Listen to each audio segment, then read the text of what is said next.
Yep, salut à tous, c'est Victor, j'espère que vous allez bien. Aujourd'hui, une vidéo que vous me demandez depuis très longtemps, et ça fait un moment que je vous dis je vais la faire, et qu'on me redemande quand est-ce qu'elle arrive, etc. Ça y est, elle est là la vidéo sur l'étalonnage, la colorimétrie, comment j'étalonne mes vidéos, comment j'étalonne mes clips, etc. On va l'aborder dans cette vidéo. Pour vous introduire vite fait le sujet, qu'est-ce que c'est en gros l'étalonnage? L'étalonnage, c'est une partie qui se passe généralement après le montage, en tout cas c'est une étape de post-production qui permet en fait de coloriser notre image, lui donner un petit peu la couleur qu'on a envie, l'ambiance qu'on a envie, les tonalités qu'on a envie de lui donner en fonction de l'émotion qu'on a envie de transmettre, etc. dans la vidéo, ou pour correspondre à une ambiance musicale, une ambiance, enfin bref, vous avez compris. Et justement, à l'intérieur de l'étalonnage, il y a ce qu'on appelle des LUTs ou des LUTs, vous dites comme vous voulez. En gros, qu'est-ce que c'est un LUT ou un LUT? Moi je dis LUTs, mais bon, vous dites comme vous voulez, mais qu'est-ce que c'est un LUT? En fait, c'est en gros, pour expliquer vraiment de manière très basique, c'est un petit peu comme un filtre Instagram que vous allez ajouter sur votre vidéo qui va venir retoucher certaines couleurs, redonner un aspect différent à certaines couleurs, etc. Pour changer le ton de l'image. Aujourd'hui, justement, on va voir comment on applique ces LUTs, comment on vient retoucher un petit peu notre image, lui donner la couleur qu'on veut, etc. En fonction de si on veut donner par exemple un aspect un petit peu plus chaud, un petit peu plus froid à l'image, etc. Il y a vraiment pas mal de choses, c'est un sujet très très complet, l'étalonnage. Et en plus de ça, dans cette vidéo, je vous offre 20 LUTs gratuits. Alors c'est pas des LUTs payants à la base, sur internet vous pouvez en trouver vraiment des centaines et des centaines des LUTs gratuits. Moi j'en ai téléchargé beaucoup gratuitement, j'en ai acheté aussi certaines, mais le but en fait, ici dans cette vidéo, c'est que je vous fasse un petit peu le top 10 des meilleurs LUTs que j'ai trouvé sur internet, ou le top 20, je sais pas trop encore combien je vous en mettrai, ce sera écrit dans le titre de la vidéo et dans la description de toute façon, mais voilà, le but c'est que je vous fasse un petit peu un pack des meilleurs LUTs que j'ai trouvé sur internet. Alors ce sera pas les meilleurs LUTs du monde, mais ce sera les meilleurs que j'ai trouvé, et voilà, je vous fais un petit pack, donc le lien se trouve dans la description pour télécharger ces LUTs. Et puis pour savoir comment les appliquer, eh bien ça va se passer tout de suite sur Premiere Pro, donc on y va.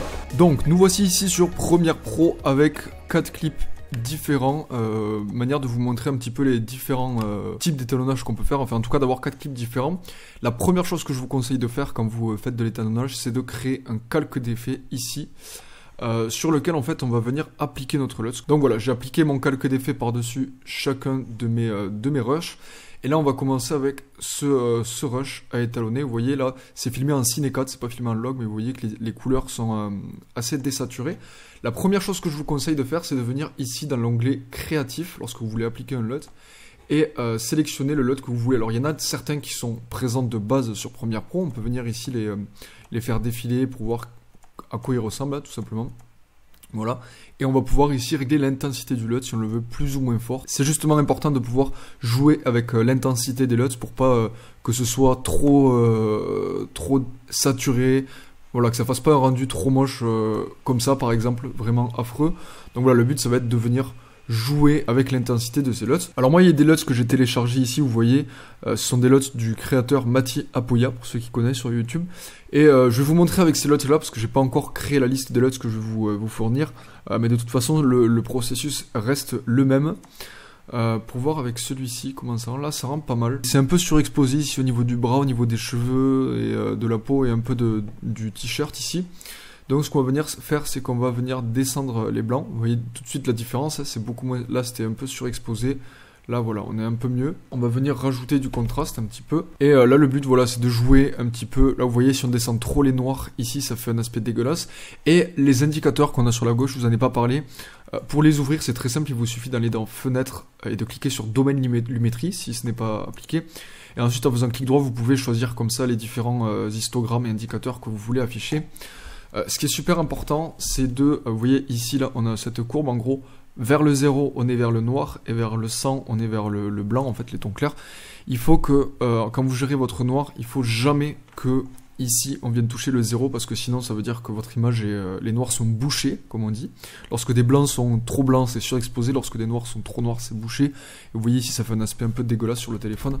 Donc on va le laisser à 0. Je pense qu'il n'y a même pas, peut-être un tout petit peu, mais même pas. Je pense qu'il n'y a même pas besoin de le baisser. Ce que je vous conseille, moi, c'est de jouer un petit peu avec ici les roues chromatiques de couleurs. On va pouvoir, vous voyez, il y a les 3 tons, ton moyen, ton clair, ton foncé, et on va pouvoir comme ça ajuster les tons. Hop, baisser peut-être un peu les tons clairs, les tons moyens aussi, les tons foncés, pardon, et les tons clairs. Peut-être les rehausser un peu. Et vous voyez, si j'enlève cette partie-là, on voit de suite une différence. L'image est quand même un petit peu plus texturée. Au niveau de l'arrière-plan, là, je le trouvais un peu trop blanc. Là, avec le fait qu'on ait descendu un peu les tons moyens, voilà, l'arrière-plan est un petit peu mieux. Pour vous donner un ordre d'idée de ce qu'on a fait pour l'instant, ça a pris vraiment 5 minutes. Là, c'était sans LUTs, et là, c'est avec. Donc, on voit vraiment la différence de ce qu'on a fait. Donc voilà, on passe à notre deuxième rush. Alors ce que je vous conseille de faire, je ne l'ai pas évoqué tout à l'heure sur le premier, mais c'est donc d'appliquer votre LUT, alors d'aller bien dans créatif, parce que si vous allez ici dans correction de base et que vous appliquez votre LUT, vous ne pourrez pas régler l'intensité, donc c'est important d'aller dans créatif. Ce que je vous propose, c'est qu'on fasse un truc un petit peu différent du premier. Et ensuite, je vous conseille d'appliquer vos corrections vraiment sur le rush lui-même, sur la vidéo, et n'appliquer que le LUT sur le calque d'effet. Comme ça, si vous avez des réglages à faire sur chaque rush indépendamment les uns des autres, vous n'avez pas besoin de recouper votre calque d'effet. On peut partir sur quelque chose d'un peu vintage, comme ça. Ce que je vous conseille aussi, c'est d'utiliser la courbe. En fait, les 3 trucs à utiliser principalement, donc c'est correction de base, créatif pour appliquer le LUT sur votre calque d'effet. La courbe, à quoi ça sert? Donc la courbe, en fait, on a les tons foncés ici, les tons clairs ici et les tons moyens au milieu.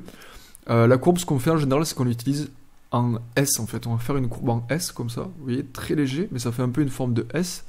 Et en fait, comme ça, on va remonter un peu les tons clairs et abaisser un peu les tons foncés. Et après, on peut venir jouer avec les tons moyens ici, sans être trop dans l'excès, parce que sinon, vous voyez, ça ressemble plus à rien. Vous voyez, on n'a pas fait grand-chose, et regardez, ça fait quand même son petit effet. On va pouvoir venir également baisser un petit peu les tons foncés, comme ça, en s'approchant du 0, mais sans le toucher. Les tons clairs qu'on peut abaisser aussi, parce que je trouve qu'ils sont un peu trop clairs. Comme ça. Et ensuite, voilà, vous voyez la différence, encore une fois, c'est très léger et on voit vraiment la différence. Et ensuite, on va pouvoir toucher chaque couleur, donc ton foncé, ton moyen et ton clair. Alors ça va surtout servir, si je reviens sur mon premier rush ici, de détacher en fait le sujet du fond en jouant sur l'effet teal and orange. Alors l'effet teal and orange, en fait, qu'est-ce que c'est? C'est qu'on va avoir un arrière-plan un petit peu plus turquoise, d'où le teal, et la couleur de peau un petit peu plus orangée. C'est un aspect qu'on peut voir vraiment sur pas mal au cinéma, notamment des films, pour vraiment vous donner un exemple très concret, comme dans Mad Max Fury Road. Il y a vraiment le teal and orange qui est poussé à fond. Et vous voyez, si je viens par exemple baisser ici, mes tons foncés dans le bleuté, hein, vous voyez direct la différence, et mes tons clairs dans les orangés. Donc là, ça va être la peau. Ça permet en fait de détacher encore plus le sujet du fond. Vous voyez là, c'est un peu orangé sur orangé. Là, boum, ça détache beaucoup plus le sujet du fond. C'est très utile notamment pour les face cam, des choses comme ça, ou en tout cas quand vous voyez votre sujet comme ça avec un arrière-plan en fond. Et on peut venir accentuer cet effet avec les tons moyens ici. Et voilà, vous voyez, vous pouvez jouer comme ça. Alors pourquoi c'est teal and orange? Tout simplement parce que toutes les couleurs de peau en fait se retrouvent dans ce spectre un peu orangé. Que ce soit des couleurs de peau claires ou des couleurs de peau un peu plus foncées, elles sont toutes mélangées au niveau du truc orange, et donc la couleur d'en face c'est le turquoise, donc ça permet de contrebalancer. On passe ici à notre troisième rush. Alors, on va utiliser, pourquoi pas, quelque chose qui est déjà intégré à Premiere Pro, pour vous montrer qu'on peut faire des choses assez sympas avec des effets qui sont déjà présents sur Premiere Pro. Ouais, celui-là est pas mal. Ça manque un peu de texture un peu dans l'image, on va venir vraiment assombrir les tons foncés ici, voilà. Je trouve que c'est un peu trop blanc, donc je vais venir abaisser les blancs, comme ça. Alors on a notre ciel qui est un peu surexposé, mais finalement ça dérange pas trop, parce qu'ici vraiment le sujet c'est le village, et surtout cette église ou ce château, je sais plus trop ce que c'est, mais voilà. Là vous voyez, on peut baisser les tons clairs, ça vient redonner un peu de couleur au ciel qui était un peu trop blanc à mon goût. On va passer sur roue chromatique de couleur, ton foncé. Alors hop, je vais me remettre mon truc. Là vous voyez, on est un peu trop proche du 0. Ça nous indique que justement on est un peu trop sombre. Donc on va venir comme ça rehausser les tons foncés et peut-être jouer plutôt sur les tons moyens du coup.